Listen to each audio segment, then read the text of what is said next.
Good morning class 8। बेटा lesson 3 तक hello English में एक्सप्लेन हो चुका है। 4th पर आइए, एक पोयम है। चैप्टर 4th जो है वो एक पोयम है टू द प्यूपिल्स। बहुत ही फेमस पोएट है हेनरी एल डेरोजियो। आपके बुक में केवल हेनरी डेरोजियो दिया है, कोई बात नहीं, पूरा नाम है इनका हेनरी एल डेरोजियो। इनकी पोयम है ये। और प्यूपिल्स मतलब आप जानते हो students. Pupils means students. Students के लिए इन्होंने ये पोयम लिखी है। बहुत ही खूबसूरत पोयम है। देखिए मैं बताती हूँ आपको क्या कह रहे हैं एज ए टीचर। ये जो पोएट है वो टीचर है, ठीक है। तो ये टीचर अपने स्टूडेंट्स के लिए क्या कह रहे हैं ये देखिए। Expanding like the petals of young flowers, I watched the gentle opening of your minds and the sweet loosening of the spell that binds your intellectual energies and powers that stretch like young birds in soft summer hours। चलिए इतना पहले देखते हैं। कह रहे हैं poet कि जिस तरह से यंग फ्लावर्स या बड कह सकते हो, कली या बहुत ही छोटा पुष्प जिस तरह से धीरे धीरे खिलता है, अपनी पंखुड़ियों को खोलता है, ठीक। I watch the gentle opening of your minds, उसी प्रकार मैं तुम्हारे यानी अपने शिष्यों के मस्तिष्क को खुलते हुए देखता हूँ। कहने का मतलब ये हुआ कि जिस तरह से एक कली धीरे धीरे खिलकर धीरे धीरे कहना चाहिए अपनी पंखुड़ियों को खोलकर पुष्प के रूप में विकसित हो जाती है, वैसे ही तुम्हारे मस्तिष्क को विकसित होते हुए मैं देखता हूँ, जो धीरे धीरे विकास कर रहा है जैसे जैसे आप बड़े हो रहे हो। भाव ये है। And the sweet loosening of the spell that binds your intellectual energies and powers, मैं देखता हूँ कि जो जादुई बंधन आपकी बौद्धिक क्षमता, बौद्धिक क्या कहना चाहिए, क्षमता ही सही शब्द है इसके लिए, आपकी बौद्धिक क्षमता, बौद्धिक योग्यता पर जो जादुई बंधन है, आपकी बौद्धिक शक्तियों पर जो जादुई बंधन है, उसको धीरे धीरे उस बंधन को ढीला होते हुए मैं देखता हूँ। That stretch like young birds in soft summer hours, their wings to try their strength.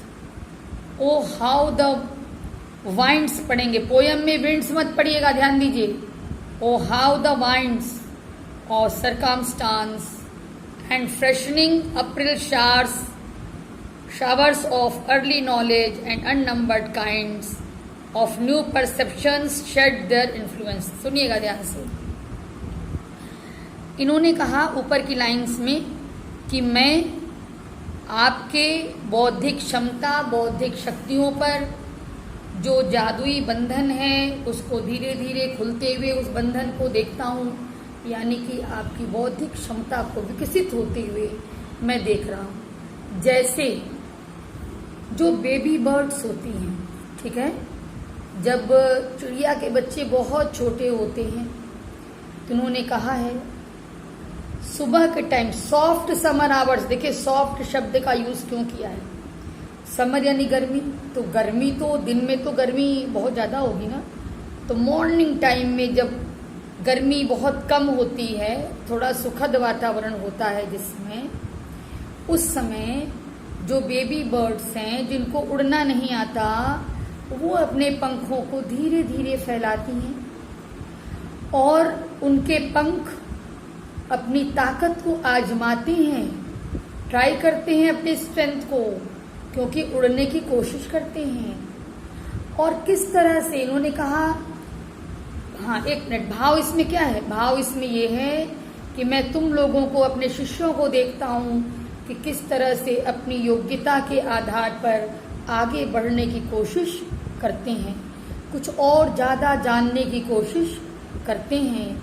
O how the winds of circumstance, कह रहे हैं कि मैं देखता हूँ कि किस तरह से परिस्थितियों के झोंके, ठीक है। अब देखिए, परिस्थितियों के झोंके का मतलब दोनों हो सकता है, अनुकूल परिस्थितियाँ, प्रतिकूल परिस्थितियाँ। तो ये भी भाव आएगा कि यदि प्रतिकूल परिस्थितियाँ हैं उसमें मैं देखता हूँ कि बेबी बर्ड्स किस तरह से अपने पंखों की शक्ति को, अपने विंग्स की स्ट्रेंथ को आजमाते हैं। यानी प्रतिकूल परिस्थितियों में किस तरह से स्टूडेंट्स अपनी बौद्धिक क्षमता का प्रयोग करते हैं। And freshening April शार्स of early knowledge, देखिए क्या इसका मतलब हुआ। देखिए, जब बहुत गर्मी होती है अप्रैल के महीने में, उस समय जब बारिश आती है, बौछार पड़ती है बारिश की, तो ताजगी देने वाली होती है, सुखद अनुभव देने वाली होती है। ठीक उसी तरह से एक बच्चा जो है अभी कुछ नहीं जानता, जब उसको थोड़ा ज्ञान होता है और आप देखते हैं एक अध्यापक, एक टीचर देखता है कि वह बच्चे को कुछ ज्ञान देने में वह टीचर सफल हो पाया, तो उस टीचर को वैसी ही सुखद अनुभूति होती है जिस तरह की अनुभूति बहुत गर्मी के बाद बारिश के बौछारों से जो सुखद अनुभूति हमें होती है, वही अनुभूति एक अध्यापक को होती है जब वह अपने बच्चों को कुछ सिखा लेता है। And unnumbered kinds of new perception shade their influence, कह रहे हैं असंख्य प्रकार की संभावनाएं, ठीक है, असंख्य प्रकार की संभावनाएं, असंख्य प्रकार के दृष्टिकोण किस तरह से प्रभावित करते हैं स्टूडेंट्स को। And how you worship truth's omnipotence, और किस तरह से मेरे स्टूडेंट्स सच्चाई की शक्ति की पूजा करते हैं, यानी सत्य की पूजा करते हैं। इसको मैं देखता हूँ। कहने का भाव है कि मैं बहुत खुश होता हूँ ये सब देख करके। एक अध्यापक का ये कहना है कि जब मैं बच्चों को देखता हूँ, अपने शिष्यों को देखता हूँ कि वो ज्ञान प्राप्त कर रहे हैं, वो सत्य का अनुसरण कर रहे हैं, सच को मान रहे हैं, यानी झूठ से दूर हट रहे हैं, उनके जीवन पर सत्य का अच्छा प्रभाव आ रहा है, तो मैं बहुत खुश होता हूँ।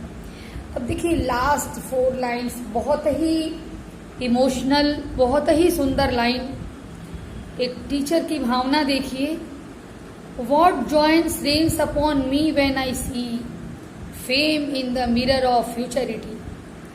अध्यापक कहते हैं कि खुशी की बारिश मुझ पर हो जाती है, खुशी की वर्षा होती है जब मैं देखता हूँ कि भविष्य के दर्पण में, मिरर ऑफ फ्यूचरिटी, भविष्य के दर्पण में यश को देखता हूँ, तुम्हारे यश को, अपने शिष्यों के यश को देखता हूँ। यह देखता हूँ कि मेरे शिष्य यशस्वी होने वाले हैं, तो खुशी की बारिश मुझ पर होती है।